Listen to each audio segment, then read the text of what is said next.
Bismillahirrahmanirrahim. Today topic is access control defensive. We will learn categories and type of this access control defensives. Let's start. Okay, access control category. Access control पहले ये तो समझ लें access control क्या कहते हैं. Access control means ये वो कंट्रोल होते हैं जो अपनी ऑर्गेनाइजेशन के अंदर लगाए जाते हैं ताकि ऑर्गेनाइजेशन को कैसे मैनेज करना है और उसके ऊपर किस किस्म के एक्सेस लगाए जाए ताकि उसको आप ऑर्गेनाइजेशन के डिफरेंट स्ट्रक्चर को कंट्रोल कर सकें. ठीक है, इसमें सबसे पहले तो आ जाती है administrative directive control. Administrative control जो बेसिकली डायरेक्टिव कंट्रोल्स होती हैं, यानी कि डायरेक्शन दी जाती है. इसमें ऑर्गेनाइजेशन पॉलिसीज़ एंड प्रोसीजर्स आ जाते हैं सारे के सारे. ठीक है, यानी कि ऑर्गेनाइजेशन कैसे रन करना है उसकी मेन पॉलिसीज़ और इसके प्रोसीजर्स आ जाते हैं. उसके बाद रेगुलेशंस आ जाते हैं इसके अंदर. फिर ट्रेनिंग और अवेयरनेस आ जाती है, यानी कि लोगों को अवेयरनेस दी जाती है. और कैसे दी जाती है अवेयरनेस? थ्रू ट्रेनिंग दी जाती है अवेयरनेस. सेकेंड जी इसके अंदर है जी टेक्निकल कंट्रोल. टेक्निकल कंट्रोल जो होता है उसमें हार्डवेयर आ सकता है, सॉफ्टवेयर आ जाता है, फर्मवेयर आ जाते हैं. ठीक है, यानी कि आप टेक्निकल कंट्रोल जो लगाते हैं कि हार्डवेयर किस किस्म के होने चाहिए. ठीक है, और उसको कैसे कंट्रोल करना है. ठीक है, सॉफ्टवेयर किस किस्म के होने चाहिए और उसको कैसे कंट्रोल करना है. और फर्मवेयर कौन से होने चाहिए उसकी पॉलिसीज़ यहाँ डिफ़ाइन की जाती है. ठीक है, और उसको कैसे कंट्रोल करना है. इसमें फायरवॉल्स आ गई, यानी किस किस्म की फायरवॉल्स लगानी चाहिए हमें. ठीक है, राउटर कौन कौन से होने चाहिए. ठीक है, फिर इसमें अगर इंक्रिप्शन यूज़ कर रहे हैं तो कौन सी हम लोग इंक्रिप्शन यूज़ करेंगे, कौन सा स्टैंडर्ड यूज़ करेंगे ऑर्गेनाइजेशन के अंदर. ये बेसिकली टेक्निकल कंट्रोल के अंदर आ जाती हैं चीज़ें. और इस थर्ड जो कैटेगरी है इसके अंदर वो है जी फिज़िकल कंट्रोल. फिज़िकल मींस जो फिज़िकल कंट्रोल होता है जिसमें लॉक्स हो जाते हैं, यानी कि अपने ऑर्गेनाइजेशन को किस तरह आप सेव करेंगे. ठीक है, लॉक्स आ गए हैं, फेंसेस आ गई, गार्ड्स आ गए, डॉग्स आ गए, गेट्स आ गए, बॉलर्ट्स आ गए. अच्छा, इसमें से चलो मैं एग्जांपल लेता हूँ, गार्ड्स की ले लेते हैं. गार्ड्स मीन इसलिए लगाया जाता है कि जैसे सपोज आपका बैंक है, बैंक एक ऑर्गेनाइजेशन है. ठीक है, अगर वहाँ पे गार्ड ना खड़ा हो तो जो भी इंट्रूडर है उसके लिए तो इजी होगा कि वो गार्ड नहीं है तो आराम से बैंक में जाकर रॉबरी कर सकता है. लेकिन अगर गार्ड खड़ा होगा तो उससे ये होगा कम से कम उसको पहले गार्ड को क्रॉस करके ही फिर वो आगे जाएगा. तो गार्ड जो बेसिकली लाइक आप प्रोटेक्शन के लिए यूज़ करते हैं. इसी तरह डॉग्स भी यूज़ करते हैं. हम घर देखें, घरों के अंदर डॉग्स क्यों रखे जाते हैं? इसलिए कि कोई अननोन बंदा आए तो वो उसके ऊपर बार्क करते हैं, बार्किंग करते हैं. ठीक है, ताकि वो दूसरों को इन्फॉर्म करते हैं. बार्किंग करते हैं तो आप फ़ौरन एक्टिव हो जाते हो, अलर्ट हो जाते हो कि somebody coming in the house. These are the physical control. इस तरह लॉक्स हैं. ठीक है, नेक्स्ट चले जाते हैं जी हम लोग इसकी टाइप्स देख सकते हैं, एक्सेस कंट्रोल टाइप्स.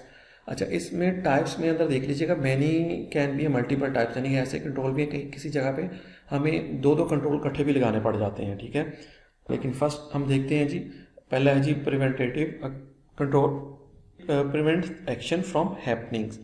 कोई चीज़ अगर हो रही है तो उसको रोकने के लिए आप प्रिवेंटिव कंट्रोल लगाते हैं. इसमें क्या है जी, लीज प्रिविलेज कर सकते हैं. लीज प्रिविलेज मींस कि आप उसको वही चीज़ दें जिसकी उसकी रिक्वायरमेंट है. कोई अगर यूज़र है उसको वही एक्सेस दें, या उसको जो उसकी रिक्वायरमेंट है, जिस डेटाबेस का बंदा है तो वो सिर्फ डेटाबेस के ही चीज़ों को एक्सेस करे. अगर एचआर का बंदा है तो सिर्फ एचआर की ही चीज़ों को एक्सेस कर सके, ना कि वो नेटवर्क की चीज़ों को एक्सेस कर रहा हो. ठीक है ना, इसलिए कहते हैं कि उसको लीज प्रिविलेज मीन जो उसकी रिक्वायरमेंट है उसको वही देने चाहिए. ठीक है, फिर आपके डायरेक्ट टेस्ट आ जाते हैं. डायरेक्ट टेस्ट मीन जब भी आपको जॉब पे हायर किया जाता है, डायरेक्ट टेस्ट इसलिए किया जाते हैं कि आपने देखा होगा ये मैंडेटरी होता है कि आप पहले जनाब मेडिकल करवा के आएँ फिर ही आपको हायर किया जाता है. वो इसीलिए पर्पस के लिए आते हैं कि ड्रग टेस्ट किया जा सके आपका. ठीक है ना, ताकि कोई ऐसा बंदा ना आ सके. तो आप अपनी ऑर्गेनाइजेशन को इस चीज़ से प्रिवेंट करने के लिए ये करते हैं. और उसके बाद आईपीएस आ जाती है. आईपीएस आ जाती है इंट्रूजन प्रिवेंशन सिस्टम. ठीक है, जो कि मलिशियस ट्रैफिक है उसको रोकती है. फिर फायरवॉल्स आ जाती हैं. ठीक है, फिर इंक्रिप्शन आ जाती है. ये सारे के सारे प्रिवेंटिव कंट्रोल के अंदर आते हैं. ठीक है, फिर आपका जी डिटेक्टिव आ जाता है. डिटेक्टिव मीन्स कोई भी चीज़ डिटेक्ट करने के दौरान हम लोग यूज़ करते हैं कंट्रोल दैट डिटेक्ट ड्यूरिंग और आफ्टर अटैक. ड्यूरिंग और after attack like interior detective system आ जाता है, आईडीएस आ जाता है. फिर उसके बाद सीसीटीवी आ गया. सीसीटीवी भी इसलिए लगाया जाता है कि अगर कोई चीज़ हैपनिंग हो गई है या हो रही है उसको मॉनिटर करने के लिए आता है. इसलिए सम अदर हम लोग भी चीज़ें यूज़ करते हैं. ठीक है।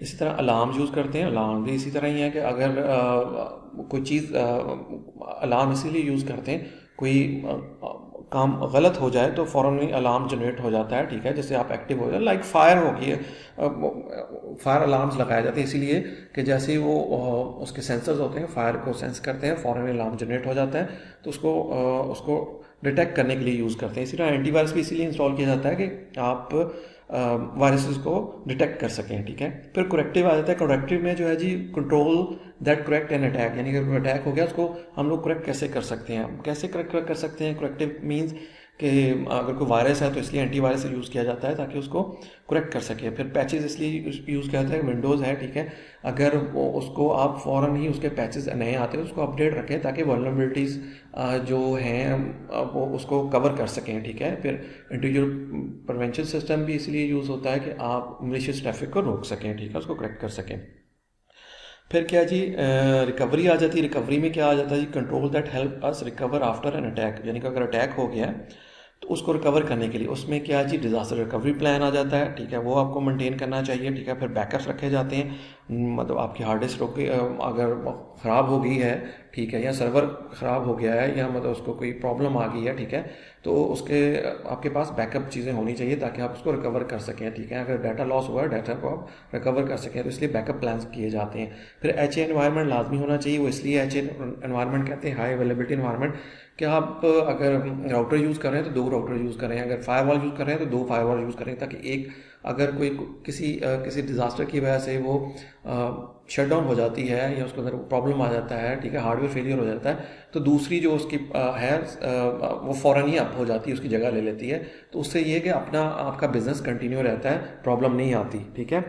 फिर आता है डिटेरेंट। डिटेरेंट होता है बेसिकली आपने किसी को रोकना, ठीक है। Deterrent control that deter an attack, like अभी मैंने पहले भी डिस्कस किए हैं, जो फेंसेज हैं, सिक्योरिटी गार्ड्स हैं, डॉग्स हैं, लाइट्स हैं, beware of the dog science, ठीक है ना। इसीलिए पर्पस लिए जाते हैं कि लोगों को थोड़ा सा डरा के रखा जाता है, इसलिए डिटेरेंट कंट्रोल लगाए जाते हैं, ठीक है। उसके बाद लास्ट है जी कंपलसेंटिंग अकाउंट, ठीक है। कंपलसेंटिंग कंट्रोल जो होता है ये इस पर्पज़ के लिए लगाया जाता है कि कंपलसेट करने के लिए other control that are impossible और too costly to implement. Means इसमें मैं आपको एग्जांपल देता हूँ कि आप जो इंश्योरेंस कोई भी चीज़ ऐसी है जो आप समझते हैं आपके लिए कॉस्टली है, तो आप उसको इंश्योर कर लेते हो ताकि अगर कोई उसके अंदर डिज़ास्टर आता है, कोई प्रॉब्लम आती है, तो आप वो अपनी जो उसके ऊपर नुकसान हुआ है तो आप फिर इंश्योरेंस मनी से आप उसको रिकवर कर लेते हो। दिस इज़ कॉल्ड कंपलसेंटिंग, ठीक है। ओके जी, थैंक यू जी, अल्लाह हाफिज़।